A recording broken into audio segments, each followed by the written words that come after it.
Put yourself in this situation. You are walking on the street, and a blind person drops a lot of money on the ground. Be honest, do you tell what happened or do you keep the money? Unfortunately, Angela chose the second option and decided to keep the amount that belonged to that supposedly blind woman. Supposedly because, in fact, she is a businesswoman who is doing a test to know the character of certain people. In another moment, the young and beautiful Jennifer appears. Just like Angela, she chose the path of dishonesty. Talking to herself, she comments that this kind of thing happens to beautiful people, feeling proud to be a thief. A little later, it is time to test the honesty of Chris, a humble country man. Talking to God, he asks for blessings to be the person chosen for the important job interview he is going to attend. Chris needs this job badly, despite his difficult financial situation.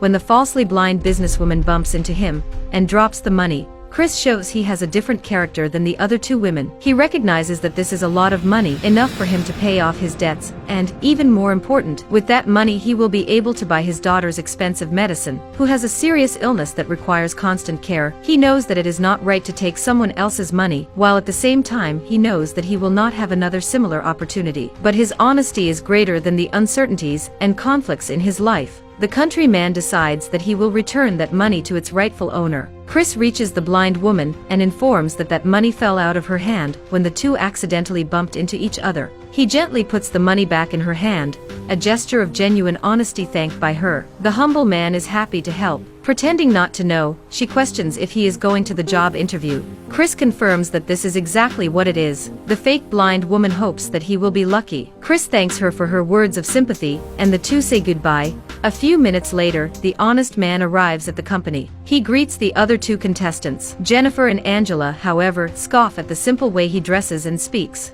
Jennifer calls him a bumpkin, and he proudly replies that he came from the countryside to do the interview. The other woman comments snidely that he looks like a cleaner. The two laugh, even though the man is clearly offended by these insinuations. Chris doesn't understand what's so funny about the clothes his late father left him. The young woman doesn't even respect the memory of Chris's father. She implies that he didn't leave a gift but a curse. The humble man remains silent. He is aware that in the city he could meet feudal people like them. In silence, he sits on the couch in the waiting room, while the two women continue trying to humiliate him. Angela and Jennifer show a kind of contempt for people from the countryside, not knowing that this is the part of town where the food they eat comes from. Not only rude, Jennifer, as we have seen before, is a dishonest woman. She takes that stolen money from her briefcase and hands Chris a bill, suggesting that he can leave now.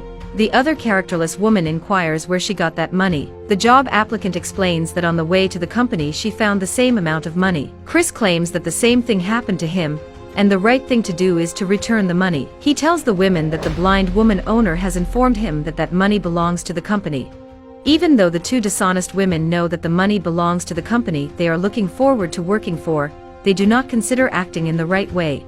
Angela calls him a bumpkin again, and Jennifer argues that if she found the money, then it is not theft. The man disagrees. After all, they know they have usurped something that is not theirs. The woman in the red shirt states that it is the problem of the person who lost, not the person who found it. In a threatening tone, Jennifer hints that Chris might regret it if he tells anyone what happened. At this moment, the secretary of the owner of the company appears. He announces that the businesswoman is ready to receive them. To the dismay of the two dishonest women, the humble and good-hearted man will vie for the job. In the company owner's office, Angela and Jennifer finally act in a proper manner and greet the future possible boss. The same is done by Chris, and the three of them sit down in their respective chairs. The businesswoman admits that it is unusual to call all the candidates at once, but she will be brief. The first resume reviewed is that of Angela Santos. The company owner comments that this last name sounds familiar to her. The arrogance is justified. Angela's uncle is one of the top executives of that company. That's why she received a letter of recommendation. First of all, the businesswoman thanks the three of them for being willing to come to the company. In that company, the owner stresses, the punctuality of the employees is highly valued, just as supportive, honest and humble people are valued. That said, Angela is not qualified to be hired. The arrogant niece of the executive asks if this is some kind of joke. She demands an explanation immediately. The businesswoman laughs and wonders if she doesn't know that her uncle was fired for being corrupt. Angela doesn't really know what happened. The owner of the company tells that for a long time her uncle stole from the company. Now that she learns that her uncle is a thief, she implies that degree of kinship cannot influence someone's hiring. The renowned businesswoman moves on. Now it's time to analyze Jennifer's resume. The woman highlights that in the resume it is informed that she has a lot of experience and is a stylist. Jennifer alleges that she has a lot of prestige. Impressive but not enough. She is also not qualified to be hired for the company. The employee is required to have values.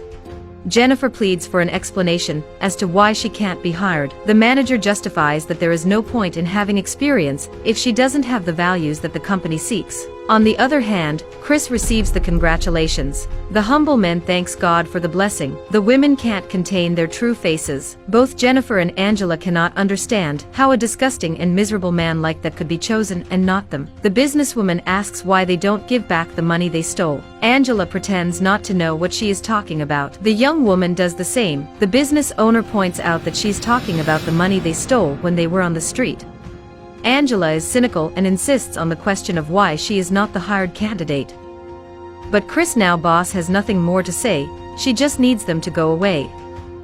Jennifer demands that she give them both an explanation. If they don't want to leave, the woman will be forced to trigger the company security to show them what was recorded on the surveillance cameras. Fearing being arrested, Jennifer gives up arguing and gets up to leave. Angela also doesn't want to have her dishonest attitudes further exposed. Alone with Chris, the boss regrets that he has witnessed this type of situation. Anyway, she wants to know if he's still interested in this vacancy. The man asks why she did that. The rich woman explains that she pretended to be blind to take a test with the candidates. The curriculum is very important, but it is not always the reflection of what exists in people's souls and hearts. In addition to Chris having a very good resume, his attitudes showed that he is a capable and honest person. She holds out her hands and welcomes him to the company. The humble man from the inner city is immensely happy. He will be able to buy the medicine his daughter needs every week. Never underestimate a person, and don't judge anyone by their appearance. Remember, humility makes greatness.